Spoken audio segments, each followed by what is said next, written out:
शिक्षा बाजार में खरीदने बेचने की वस्तु नहीं है। शिक्षा हमारा बुनियादी अधिकार है और शिक्षा एक राजनीतिक सवाल है और इस राजनीतिक सवाल को जनता के बीच ले जाना ज़रूरी है, तभी इस अटैक को हम बचा सकते हैं। Subscribe now and press the bell icon. Never miss an update. कहा जाता है कि बैंक का फॉर्म भरना है तो आपके पास ग्रेजुएशन की डिग्री होनी चाहिए, इसलिए किसी भी कॉलेज में एडमिशन ले लेते हैं, कॉलेज जाते नहीं हैं। इसीलिए कॉलेज में टीचर हैं कि नहीं है, लाइब्रेरी है कि नहीं है, सरकार कितना फंड दे रही है, ये स्टूडेंट के सामने कोई क्वेश्चन नहीं है।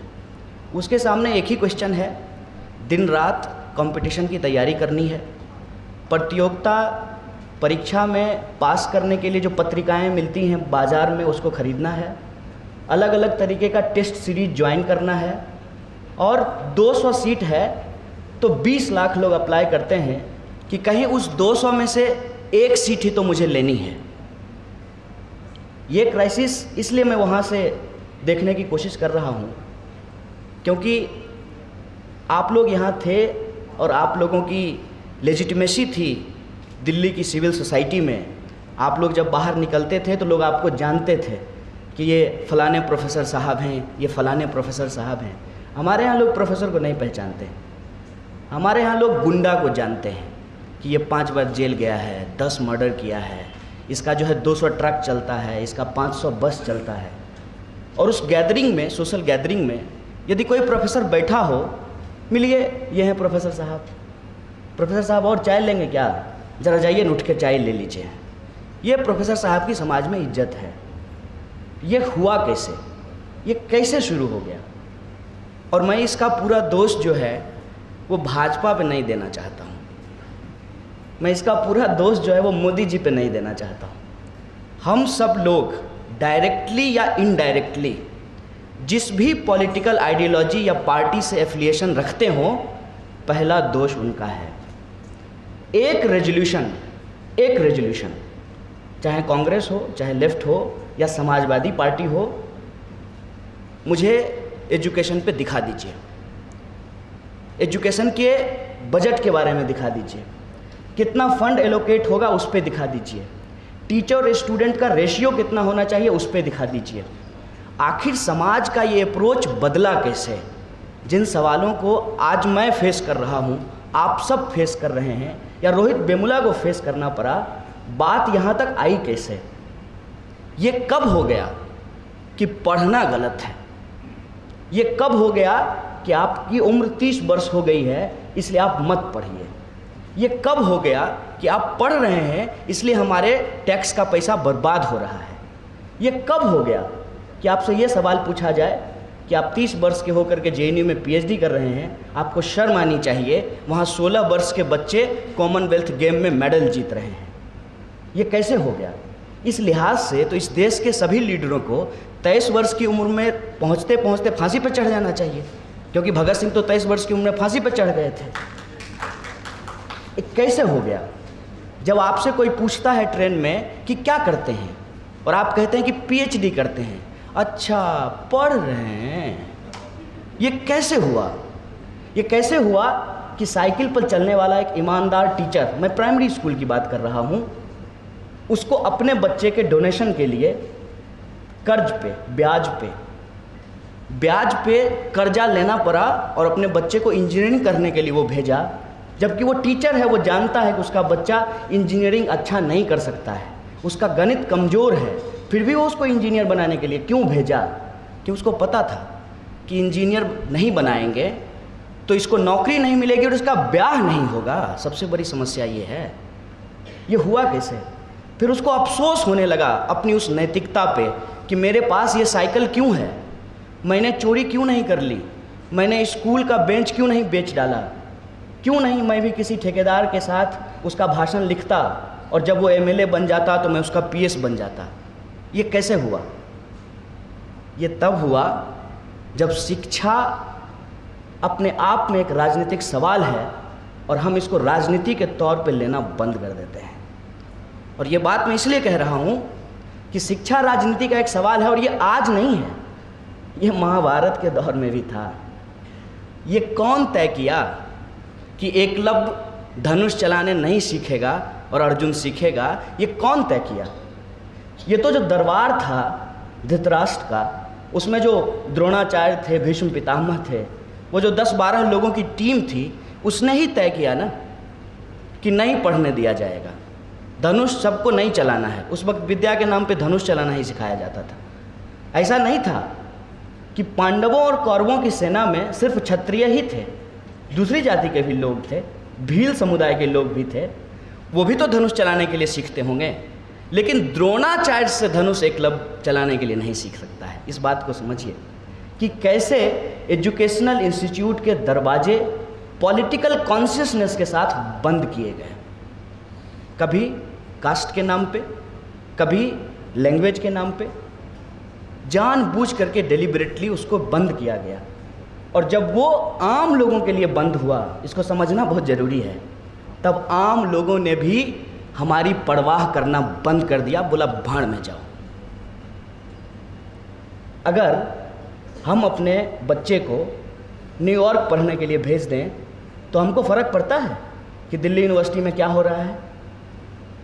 अगर हम अपने परिवार के लोगों को, मेरे पास पैसा है, उसको हम किसी महंगे स्कूल में पढ़ाने के लिए भेज दें तो हमको फ़र्क पड़ता है कि जो दिल्ली सरकार स्कूल चला रही है वहाँ पे बेंच है कि नहीं है? सबसे पहले इस देश के इलीट लोगों ने, मैं गलत शब्द का इस्तेमाल कर रहा हूँ तो मुझे माफ़ कीजिएगा, सरकारी संस्थानों में अपने बच्चों को भेजना बंद किया। और पब्लिक एजुकेशन का डिस्ट्रॉय होना एक इम्पॉर्टेंट पॉलिटिकल क्वेश्चन था। ये बात की बहस होनी बंद हो गई कि इस देश में बजट का कितना हिस्सा खर्च किया जाएगा। जब मैं पहली बार कॉलेज में आया था तो एक प्रोटेस्ट चल रहा था, 2 नारे मुझे आज भी याद हैं। कहा जा रहा था, राष्ट्रपति हो या चपरासी की संतान, सबको शिक्षा एक समान। कहा जा रहा था, शिक्षा पर जो खर्चा हो बजट का 10वां हिस्सा हो, कोठारी कमीशन की सिफारिशों को लागू करो। आज कहा जा रहा है कि क्यों पढ़ रहे हो, टैक्स पेयर का पैसा बर्बाद कर रहे हो। ये बहस यहाँ तक आई कैसे? मैं समझता हूँ कि शिक्षा एक इम्पॉर्टेंट पॉलिटिकल क्वेश्चन है। स्टेट अपनी लेजिटिमेसी के लिए, कोई भी पॉलिटिकल पार्टी अपनी आइडियोलॉजी की लेजिटिमेसी के लिए शिक्षा को एक राजनीतिक टूल के रूप में इस्तेमाल करती है। अगर सचमुच हम सब लोग इस बात को मानते हैं कि आज एजुकेशन के ऊपर अटैक है, वो अटैक मैं 3 फॉर्म में देखता हूँ। पहला, सेंट्रलाइजेशन ऑफ एजुकेशन। यहाँ भी जब चर्चा होगी तो ज़्यादातर चर्चा जो है वो JNU, DU और जामिया का ही होगा। बिहार के किसी सुदूर कॉलेज में क्या हो रहा है उसकी चर्चा नहीं होगी। मैं उम्मीद करता हूँ कि इस ट्रिब्यूनल में कम से कम वो सुदूर आवाज़ जो दिल्ली नहीं पहुँच पा रही है उसकी भी चर्चा हो। Centralisation of education.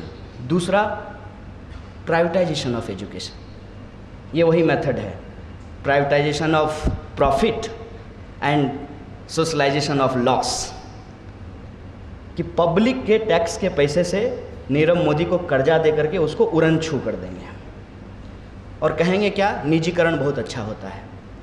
JNU के पैसे से हमारे बगल में एक हॉस्पिटल है रॉकलैंड, वो चलता है, करोड़ों रुपया खर्च करते हैं, करोड़ों रुपया। एक एक कर्मचारी, एक एक टीचर का बिल जो है कई बार 20 लाख 25 लाख रुपए में पहुंच जाता है।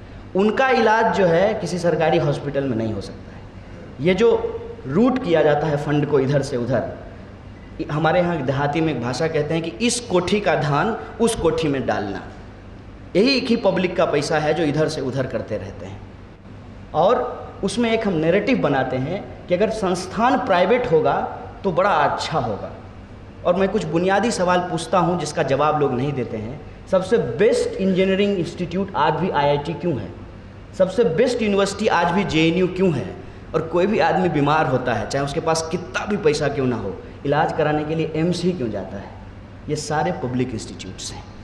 ये नैरेटिव बनाएगा समाज में कि SBI के कर्मचारी काम नहीं करते हैं, ICICI के कर्मचारी बहुत काम करते हैं। इतना काम किए हैं कि सारा पैसा जो है अपने पति के माध्यम से एक बिजनेसमैन को दे दिए हैं। ये जो एक नैरेटिव है, उस नैरेटिव में आज ये कहा जा रहा है कि शिक्षा देना सरकार का काम नहीं है, आपको अगर लेना है तो आप लीजिए, आपकी जितनी क्षमता है आप ले लीजिए। शिक्षा देना सरकार का कोई काम नहीं है। और इस लिहाज से कई तरह के शिक्षण संस्थान चल रहे हैं, कई तरह के। एक शिक्षा संस्थान है जहाँ LKG का डोनेशन फीस जो है 2.5 लाख रुपया है। बच्चे का नहीं, उसका बाप का इंटरव्यू लिया जाता है कि उसकी अंग्रेजी कैसी है, नहीं तो उस स्कूल का माहौल ख़राब हो जाएगा। अगर किसी कबाड़ी वाला का बच्चा उस स्कूल में पढ़ने आ जाएगा तो उसके घर का माहौल ख़राब हो जाएगा। वहाँ पे जो है भारत की भाषाओं को तो छोड़ दिया जाए, स्पेनिश, जर्मन, फ्रेंच भी पढ़ाया जाता है। और एक वैसा स्कूल है जहाँ भोजपुरी भी नहीं सिखाया जाता है। कई तरह के जो है मल्टी लेवल स्कूल्स चल रहे हैं। और तीसरा है, मैं सेफ्रोनाइजेशन नहीं कहता हूँ, क्योंकि मैं नहीं चाहता हूँ कि भगवा रंग जो है ये विवेकानंद की तरह अपना लें, इसलिए मैं कहता हूँ कम्युनलाइजेशन ऑफ एजुकेशन।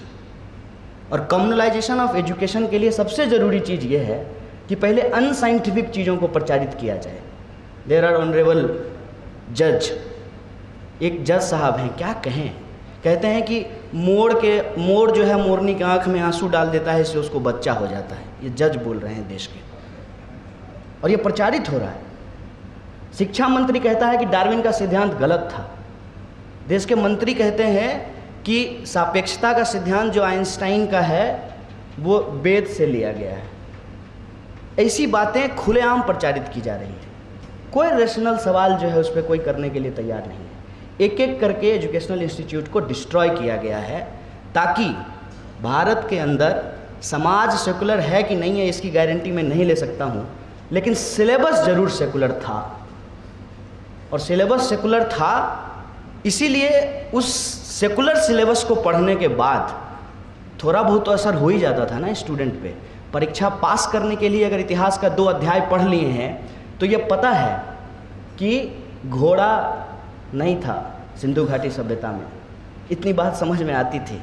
ये पता है कि उस ज़माने में हिंदू भी गाय मांस खाते थे। ये पता है कि अकबर ने दीन-ए इलाही चलाया।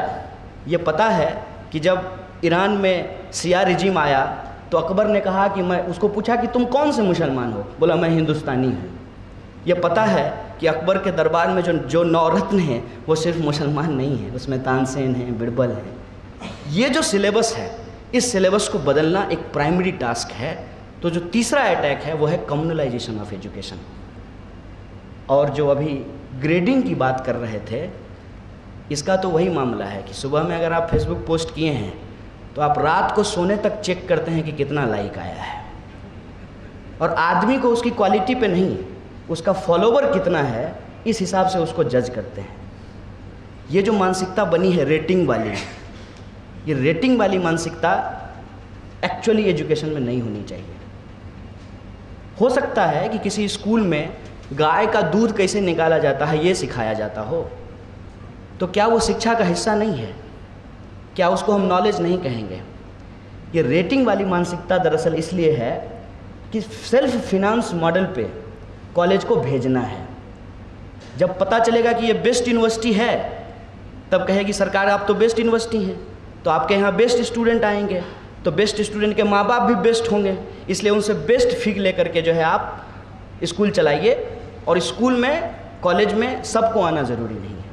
इसलिए ये रेटिंग वाली मानसिकता लाई गई है, ताकि एजुकेशन को प्राइवेट हाथों में बेचा जा सके।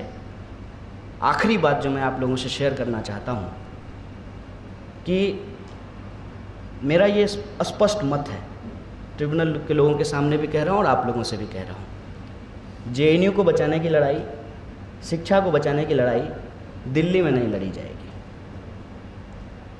जब तक बिहार के, छत्तीसगढ़ के, महाराष्ट्र के गांव में बैठे लोगों को ये पता नहीं चलेगा कि JNU क्या करता है, जब तक उनको इस बात का एहसास नहीं होगा कि एक आंगनबाड़ी में काम करने वाली महिला का बेटा JNU जैसे रैंकिंग पे बात कर लेते हैं अभी, क्योंकि रैंकिंग वाली मानसिकता है, देश की बेस्ट यूनिवर्सिटी में पढ़ सकता है 120 रुपये में, और उस पढ़ने की लड़ाई को यदि वो लड़ता है तो कॉन्स्टिट्यूशन क्लब में भाषण भी दे सकता है। ये बात जब उसको लग जाएगा, या जब सामाजिक सरोकार उसके साथ स्थापित हो जाएगा, तभी शिक्षा को बचाया जा सकता है। और यह जो काम है, मैं पॉलिटिकली इसको प्रेशर ग्रुप के तौर पे देखता हूँ। ये प्रेशर इतना होना चाहिए लेफ़्ट राइट सेंटर के ऊपर कि कम से कम अगला जो उनका चुनावी मैनिफेस्टो हो, उसमें वो शिक्षा पे कितना खर्च करेंगे ये क्लियर कट बात वो लिख सकें। जब तक ये नहीं बनेगा, शिक्षा के ऊपर जो अटैक है, ये अटैक रुकेगा नहीं, क्योंकि ये अटैक एक तरफा नहीं है, दो तरफा अटैक है। एक तरफ बाजार का, प्राइवेटाइजेशन का, सेंट्रलाइजेशन का अटैक है, जो पब्लिक प्रॉपर्टी है। अब जेएनयू समझ रहे हैं, बसंत कुंज का जगह 1000 एकड़ ज़मीन, वहाँ तो 100 गज ज़मीन खरीदने में जो है लोगों की पूरी कमाई चली जाए। तो वो जो 1000 एकड़ ज़मीन है उसको देख करके जो है मॉल बनाने वाला लोग जब गुजरता होगा BMW लेकर के, तो नहीं सोचता होगा कि काश ये ज़मीन मिल जाती तो यहाँ एक मॉल खड़ा कर देते। इस देश के तमाम प्राइमरी स्कूल से लेकर के विश्वविद्यालय तक हजारों एकड़ ज़मीन है, और जो ये ज़मीन है उस ज़मीन पे बाजार पे कब्जा जमाए बैठे जो गिद्ध हैं उनकी नज़र है। वो चाहते हैं कि ऐसा माहौल तैयार करो कि ये संस्थान बंद हो जाएं और इनकी ज़मीनों को उनके हाथों में बेच दिया जाए। ज़रूरी भी नहीं है, सबको पढ़ाना ज़रूरी नहीं है। पहले ही हम लोगों के दिमाग में डाल दिया है कि पढ़ लिख करके क्या करोगे, पढ़ना ज़रूरी है नहीं, पढ़ते इसलिए हैं कि नौकरी लेना है। तो नौकरी यदि 10वीं पास करने के बाद ही मिल जाएगी तो फिर PhD करने का ज़रूरत है नहीं। रिसर्च एंड डेवलपमेंट R&D उसका इंपॉर्टेंस इस देश में है नहीं। हम चाइना से एप्पल खरीद लेंगे, हम जो है कंप्यूटर कहीं और से ले आएंगे। भारत में कंप्यूटर बनाने की ज़रूरत नहीं है, भारत में अपना इतिहास लिखने की ज़रूरत नहीं है। जो अमेरिकन जो पॉलिटिकल फिलोसफर होंगे, अमेरिकन हिस्टोरियन होंगे, जो फ्रेंच स्कॉलर होंगे, वो क्या इंडिया के बारे में लिखते हैं वही पढ़ लेंगे। अब सबसे मज़ेदार बात है कि नहीं है, जेफर लॉर्ड जो है वो इंडिया के बारे में लिखते हैं। क्यों? 125 करोड़ लोगों को इस देश की राजनीति में क्या हो रहा है ये समझ में नहीं आ रहा है, लेकिन उनका कितना क्रेज है। मैं रिस्पेक्ट करता हूँ, होना चाहिए, लेकिन क्या ये सवाल नहीं है? भारत में जब इतिहास लेखन की परंपरा, जिसको मॉडर्न हिस्ट्री राइटिंग कहते हैं, उसमें लोगों ने काम करना शुरू किया, तो राम शरण शर्मा इंटरनेशनली जो हिस्ट्री का इंस्टीट्यूट था, जो संस्थान था, उसके वो अध्यक्ष बने। हम भी कर सकते हैं। सवाल है कि शिक्षा को महत्व दिया जाए। शिक्षा बाजार में खरीदने बेचने की वस्तु नहीं है। शिक्षा हमारा बुनियादी अधिकार है, और शिक्षा एक राजनीतिक सवाल है, और इस राजनीतिक सवाल को जनता के बीच ले जाना ज़रूरी है। तभी इस अटैक को हम बचा सकते हैं। और उसमें सबसे इम्पॉर्टेंट चीज़ ये है कि ये ट्रिब्यूनल कॉन्स्टिट्यूशन क्लब से निकल करके वहाँ भी पहुँचे जहाँ बिजली नहीं पहुँची है। बहुत बहुत धन्यवाद। Subscribe now and press the bell icon. Never miss an update.